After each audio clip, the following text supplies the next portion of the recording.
you need to be clear of your red flags and you need to know your conditions. You can't go into ED not knowing all your musculoskeletal conditions, because if you do not know, you wouldn't ask the questions. And if you do not know your red flags, you will not screen for them.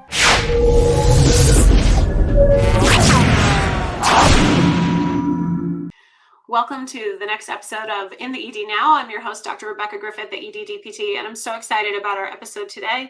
We are going to be talking with Dr. Poonam Pal. She is a physiotherapist in Singapore who has practiced in the emergency department and is now in private practice. And what she's going to share with us today are lessons on how to be the best emergency physio you can, how to collaborate with your medical partners to ensure best practices for your patient, and then how to get that patient connected to the appropriate follow-up that they need. I can't wait for you to hear this episode.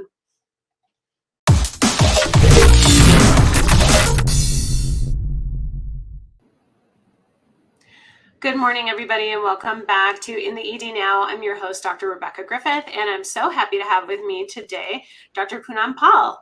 Good morning. Welcome. Good morning, Rebecca. Thank you for having me. And it's not morning where you are, correct? It's 10:40 at night in Singapore. Well, thank you so much for doing this. Why don't you go ahead and introduce yourself and tell us where you are from and what you do. So first of all, thank you for inviting me. I really appreciate it. I am Dr. Poonam Pal. I'm a physiotherapist. I practice in Singapore. I have been in Singapore for the last 16 years, and I've been practicing as a musculoskeletal physio. I have a special interest in acute ED cases as well as in chronic pain. I have done my prior training back in India, my bachelor's degree, and then I did a master's and PhD from University of Otago, New Zealand. I did go back one more time to New Zealand, 2017, to do another master's in clinical master's in MSK in sports. So ever since since 2018, I've been covering ED at one of the acute hospitals in Singapore. I've recently moved out of that hospital. I'm in private practice now for the last 1 year. So it's interesting, yeah. Well, welcome to the show. I'm so excited to have you here. And you and I have talked a little bit about how the system in Singapore is different than the United States. Can you share a little bit about that? Right, so I'm not entirely sure how it was really back in the US, but I'll share what we do in Singapore. And probably a lot of it is relevant to the hospital that I used to work. So the hospital I worked was Changi General Hospital. It's an acute tertiary care hospital in the east of Singapore. And we see a lot of acute cases that walk into the ED. We see any musculoskeletal case, as long as it's a gout flare, knee OA, back pain, neck pain, fractures, accidents, things that need walking aid as well, we will see them. And so basically the whole concept of having an ED physio over there was to prevent admission into the hospital so as to save patients' revenues and save a hospital bed. So the ED physio is actually mobilized, especially if the pain score. So we usually go with a simple scaling or screening tool, which we say if the pain score is more than 7 and the patient can't move, ED stat physio has to be ordered, and the physio comes in and sees the patient. But if the pain is mild to moderate, patient can go back home. That's when they book the patient into a 1-week follow-up slot. So basically, that's where the ED physio comes in. Our goal is primarily to see if we can turn around the patient, send them back home, and then bring them as an outpatient setup. Do you find that you have difficulty getting patients in for outpatient follow-up? I know access to care in the United States is really difficult, and we have this perception that in other countries where there's a different healthcare model that there's long wait times. But is that the case? There is so I think to understand this, maybe the Singapore healthcare system is slightly different. I think we co-pay as we go along, and as long as your referrals come in through the government portal, they are subsidized. So that means if you were to turn up to the ED, you do pay a certain amount, which is about, it ranges from hospital to hospital, $120 to $150, but it includes any investigation done over there. Anything on top of the standard investigation, say you were sent for a CT, then you pay more. But anything after that becomes subsidized care, which means the government will subsidize the care for you. And part of our healthcare system over here in Singapore is that when you do get your salary, some of it is taken deducted, and it goes to your CPF, and CPF also has a Medisave. Medisave means basically all your medical bills will be covered. So even if you didn't have a private insurance, you are forced to contribute to your medical care. And that's how that kicks in. So when you go into an ED, you do pay some, but after that, everything else comes subsidized and is deductible from Medisave. unless you're going through an outpatient physio, and then you have to co-pay. But having said so, right, so if I saw a patient at the ED and they charge them 120, for example, the patient sees me and we charge 80 to 90, which is our standard charge for a hospital setup. And follow-up slots then become subsidized. So instead of the patient paying 80 to 90, becomes 30 or 20. Depends Okay. on the subsidy it kicks. So that subsidy comes from the government. So in that way, ED waiting time is a bit. We try to keep it within 1 week because we understand that the patient needs the care, and so sometimes it could be 2 to 3 days, and we just have to force in and book the patient. But if you come as a regular outpatient that you're seeing a spine surgeon, the surgeon sends to you, that one can be 2 to 3 weeks. That was a year ago, but I'm sure situation is pretty similar. So. Well, I tell you what, I have trouble getting patients in within 3 to 4 weeks. So I think that sounds like you're doing great. And it sounds like physical therapy maybe is a little less of a luxury item in Singapore because you have that subsidy and patients can afford to come to those appointments. Yes. We at the hospital we definitely get more patients. One of our goals is to discharge our patients within 4 to 6 sessions because it's subsidized care, and so everybody wants to keep coming back. And our challenge over here is to make them self-sufficient or empower them so that they can manage a little bit more themselves. So that becomes our challenge. We want them to go and manage. They want to keep coming back. But the situation changes when you're in private practice. In private practice, there are two kinds of patients that come to us. One that can afford it, so of course they do come. Two, they have their own private health insurance, so then they can come. But if you had to pay out of your pocket, those are the ones that you want them to come and they may not be able to come. So you have to plan for them like in a hospital setup. So you say, okay, you know that it's going to be expensive. Maybe you come in 2 to 3 weeks' time. Got it. Okay, that makes sense. And one of the things that you had shared with me is that you think in order for a physical therapist in the emergency department and the outpatient setting where you are to be successful is to have really close relationships with your medical provider team. Can you speak to that a little? Yes, I will. So what happens over here is that when you see a patient at the ED and you think that the patient needs ortho TCU, an orthopedic doctor, and you flag it up to the doctors at the ED. I need a referral to them, but that has a waiting time. So that can be a month, or if it's a fracture case, can be 2 weeks. But it's still pretty long for someone who needs to see a doctor for whatever. I mean, they do get the X-rays and everything sorted there. What we came up with at the ED is we realized a lot of these patients needed spine, because you sent to an ortho. Our ortho really can't do anything much more than he is going to send it to a spine surgeon. So we decided to maybe we cut that another person in there, and we spoke to the spine surgeon and we spoke to the pain physician, and we got them on board because we realized a lot of patients needed the second opinion with the spine doctor, and we wanted them to get the early TCU from the physio to the spine, and that doesn't happen as a formal route in Singapore. Basically, doctors send referrals to us, but we can only recommend that they see. We don't have a referral pathway, so we were very glad that the hospital did that. During COVID, we saw a lot of patients because everything, they cut back on services, you see. So all our appointments at the hospitals were cut by about, I think, a third or half. And all these patients in acute pain kept coming to the ED. And half of them, we realized, were chronic pain patients. They just kept coming up. So we decided again that this needs to be addressed. And we implemented the Oribro musculoskeletal pain questionnaire at the ED. And if the scores were high, I think a certain, I've forgotten the score, whether it's 47 or 57, then we flag it up to the pain specialist. And so the pain physician sees the patient. So that was a direct referral that we created from the ED to the spine specialist and to the pain specialist. And what have the outcomes been? Generally, what happens, the patient gets earlier TCU for the services that they need, and they're not going in circles because they go to the ortho may order an MRI, they wait for a few weeks to get the MRI, then they say. So I think earlier care was expedited for them, and at least they saw under which discipline they belong to, and not kept being shot to one person and then the other person, then the other person. So at least coming in there, I think the physio was able to channel them properly. I think that makes a lot of sense to have the physical therapist being out front, being the one making that decision about you need this referral to this specialist because we've used our expertise and reviewed the fact that maybe physical therapy is not exactly where you need to be, and kind of expediting that more emergent, higher level care.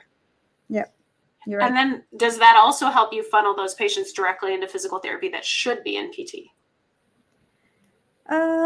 Yes. So usually those who will be in PT will respond to PT. That is what we generally go by. So if they're not responding, they're not going with your standard, not standard, how would I say? If they don't respond to how you anticipate them to respond, they're not responding to physical therapy, you know that this is not your case and you explore a little bit more. But those who respond to you, you know that, okay, this belongs to me, I'm going to see it. And we also have a way of like, okay, if a senior physio has seen the patient for 2-3 times, it's a pretty stable case, we refer on to the junior physio to complete the journey. Okay. That seems like a really good plan too, to help like professionally develop your junior physios so that Yes. they can kind of learn from that senior physio's plan of care and really help get that patient moving in the right direction. Yeah, so usually we do have those who have stayed on for rotations in spine or musculoskeletal, and we want them to have a bit of acute exposure. We do give them the simple cases, which we think is not like simple in the sense we know that red flags are clear, they will respond the way they should be responding. We send those to our junior physios. That makes sense to me. I love that. That's an excellent model. And then now that you're in private practice, do you still get referrals from the emergency department? Not so much. We tend to send them then out to emergency department. That doesn't happen quite often, but every now and then, yes, we do see 1 or 2 cases. So in private practice, what happens, as in Singapore, a lot of the referrals comes from the doctors. So because most of them will have to be subsidized, or their insurance will say a doctor has to start their referral. And that's why the doctor has to see for them to claim their physio sessions. And Okay. that's why the model is there. But those who really do not want to claim or say somebody's not working, they can't claim because they don't have the insurance, they pay themselves. So those walk into us. And Okay. again, yeah, so I think having the knowledge of knowing this is my case or this is not my case and referring them appropriately is very important when you're private practice, because there's no one to help you over there. There's no doctor you can ask for a second opinion. You may discuss with your colleagues, but you really have to keep clear. You have to be sure that this case is mine. I'm clearing it. The assessment, the first one, you have to clear red flags and make sure that the patient responds. If it's not, then you need to rethink back. So not very often, but yes, we've had a few cases that we'll have to say, look, I think you need to go and see a specialist. You need to have that scan done. What tips would you give for people who are maybe practicing an outpatient and aren't sure when to send those patients in? Because as an EDPT, you have a unique perspective of these patients should be in the emergency department. Yeah. So I think what I generally see with some of the juniors is we tend to panic. Anything that doesn't go according to how they say. So the moment the patient says my pain is 8 to 9, they panic, or they said I've had a tingling sensation down the arm, they panic, or I've had a few incidences of urination which was not norm, they panic. So in generally what I tell physios is that you don't panic because the patient has walked in from home and have come and sat with you. So if they can walk all the way, they probably can sit another 15-20 minutes for detailed subjective assessment, get the history, get your story right, sit and rethink about it. And if in doubt, then call in the senior physio, because at the hospitals, we do have that luxury of a senior clinician is always at standby to ask questions. And having said so, I think I always tell them it's the collective information that you have to think and worry. So if one reflects you didn't get it, or there's a numbness in one dermatome, you don't need to panic so much about it. You can keep it in your watch list, or I have to review this one, but probably call the patient earlier in than necessary. So don't say I'll see you in 3 weeks time. Probably ask, can I see in a week time and see, and I want you to monitor this and the symptoms for yourself.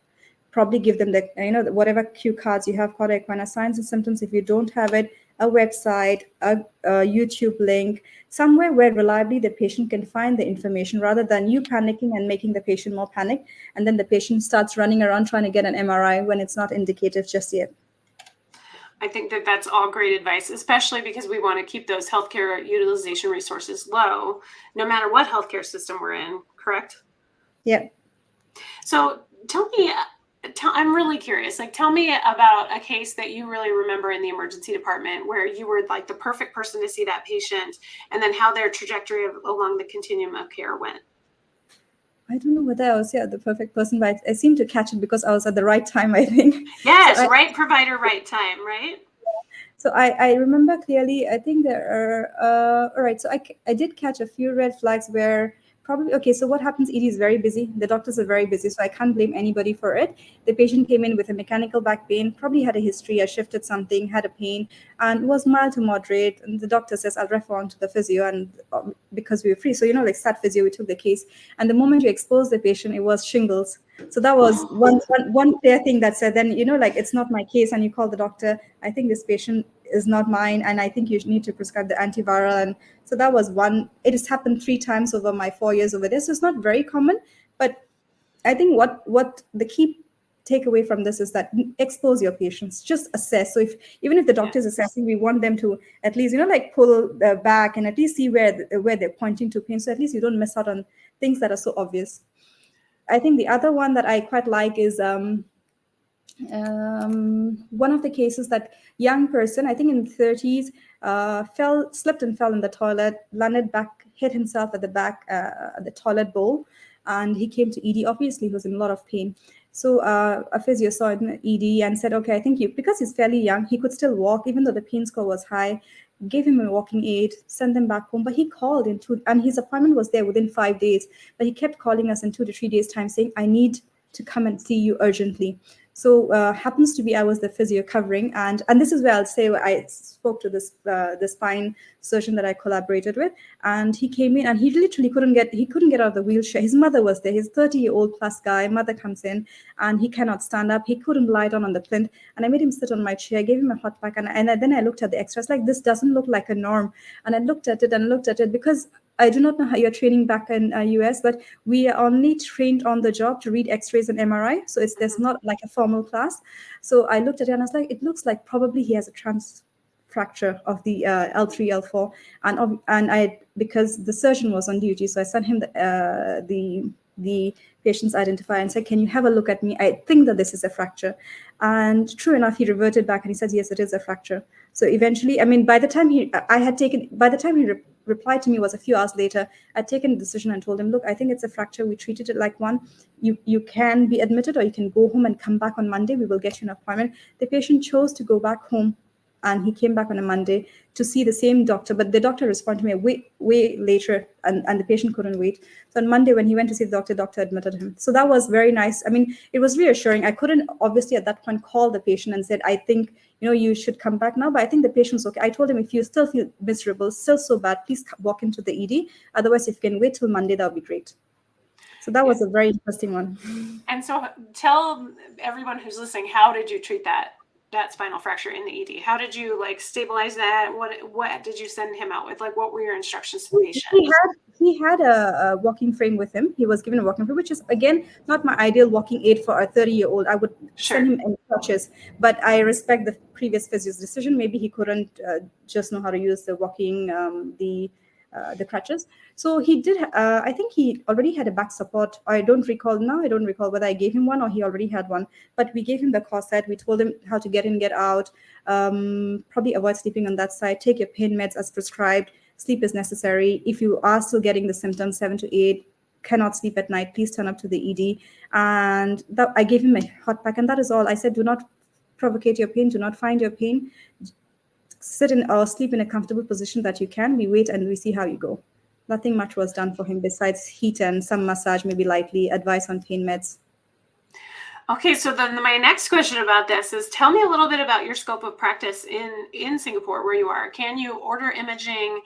Do patients need to have prescriptions only go through physicians? What kinds of things are maybe a little bit different there than they are here? I think we are quite different from even in New Zealand, Australia, or back in UK as well. We can't order X-rays or MRIs, but we can ask our doctors, I think this patient really needs an investigation because of so-and-so reasons, and this is what I've assessed. And most of the time, they're very nice. So if you explain to them where you're coming from and you're concerned for the patient, I think they're quite happy to do that. Similarly, with pain meds, I think the ED prescription is pretty standard. They will give you your tramadol, they'll give you your Arcoxia, and they'll give you your Anorex. Anything more, you'll have to ask them, I would like you to give this patient maybe whatever the evidence, okay? So gabapentin or Lyrica, and then you tell the doctor, this is what I want. So what we picked up was ED doctors will give us that 300 mg gabapentin, and that is not an appropriate dosage to start with a patient when we discuss with the pain physician. So he said start off with 100 mg and then evening make it another 100, and then eventually on a typical day it could be 100 and 200 in the evening to make it 300. Then you titrate it up. Lyrica 25 mg may not work. You have to go 50 mg or 75 mg. So eventually we asked the pain physician to come into the ED to give them that breakdown of how do you titrate the meds, and eventually those patients we could then refer them to the pain physician to titrate the meds and follow through if needed. So we can't prescribe meds, we can't prescribe imaging, but we can discuss with them and they will follow. I love that. So that's a really good example of how the physical therapist is still making sure everybody gets the care that they need, even if that means bringing in collaborators to help bridge that gap between the emergency department and outpatient care. And I think if you are getting those meds titrated appropriately, right, like that decreases return visit to the emergency department. That helps prevent that patient from suffering between ED and outpatient follow-up visit. I love that you did that. That's amazing. Thank you. So tell me, what other things do you think that people need to know if they're going to start practicing in the emergency department? Now that you've been on both sides, say I'm an outpatient PT and I'm like, gosh, I'm tired of this. I want something different. I'm ready to go practice in the emergency department. What skills would you tell that physical therapist or physiotherapist to brush up on before they make that career change? I think what they really need to know is they really need to read up their red flags. Whoever you are falling for red flags, whether it's Dr. Laura Finucane's papers or whether you have Sizes. I remember New Zealand, Sizer was quite a known person. So all his red flags for all the regions, you need to be clear of your red flags and you need to know your conditions. You can't go into ED not knowing all your musculoskeletal conditions, because if you do not know, you wouldn't ask the questions. And if you do not know your red flags, you will not screen for them. Having knowing this too, I think when I also transitioned from outpatients to ED, my greatest fear was, can I work with the doctors? Can I work in a fast-paced environment? Will I make the correct decisions, or will I be questioned if things go wrong?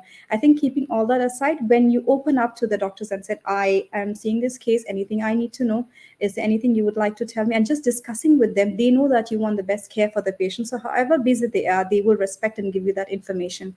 So I think go with the mind that you are trying to do your best for the patient. If you ever do a mistake, you apologize, this is my mistake, I missed out. And that gives you buy in the trust of your healthcare professionals that you're trying to do the best for your patient. So just, I always tell, treat the patient as you would like to be treated, or your family member to be treated. So then that's great advice. Yeah, so you will not mess up anything there. That's perfect advice. Okay. So anything else you want to share with our listeners today about like how to be the best emergency physio that you can be, how to like get patients quicker from the ED to outpatient care? What do you think? What are your parting thoughts?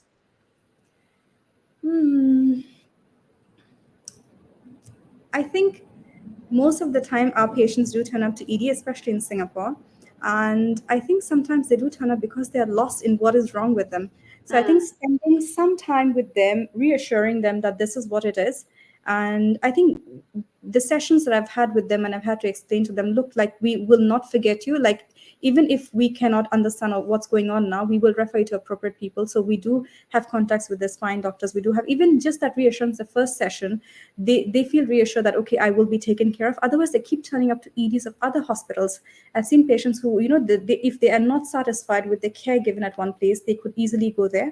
So I think that reassurance part of explaining to the patient, I think this is what it is, because every patient wants to know, what is wrong with me? When can I get better? And who can I contact? Who's going to treat me? Who's going to fix me? So if you can just reassure them, explain to them, tell me this is what I have for you. If this doesn't work, we have this one for you, and you can come in anytime at this point. We will have everything, written for you, all the information. Sometimes they just want a memo that same day, what is wrong with them. Maybe they just want to go through with their family and friends. That's fine as well. So I think reassuring them is a very important part. And the fact that they believe you, then they will be reassured and turn up for the physio. And then probably they'll be better. So I think one of the things that they need to realize is time is the biggest healer as well. We could do all the pain meds. We could give them all the support, the lumbar corset, we can tape them, but if they don't heal or they don't rest or we don't give it time, it's not going to get better. So educating them is very important as well. So I think once you can buy that trust and they see some improvements, and educating improvements will not always be going down. It will go up and down depending on what it is.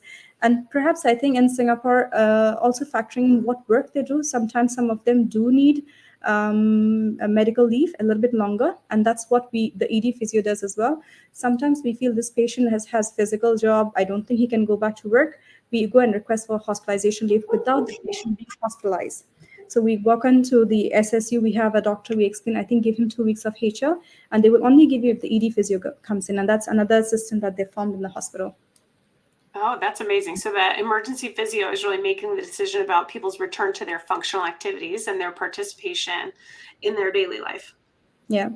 That's amazing. Okay. So what I really took away from what you just said is establish trust with the patient, reassure the patient, educate them on how to self-manage this condition, and let them know that like it takes time and that they need to be patient. And then bottom line, like, these are the things that I want you to come back for. These are the things that would be an issue.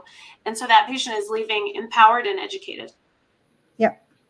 Perfect. I couldn't have said it any better myself. Thank you so much for being with us today. I appreciate all of your knowledge, and I look forward to learning more from you. Thank you so much. You've been very humble. I have been following you on Twitter. I think there's a lot to learn from you too.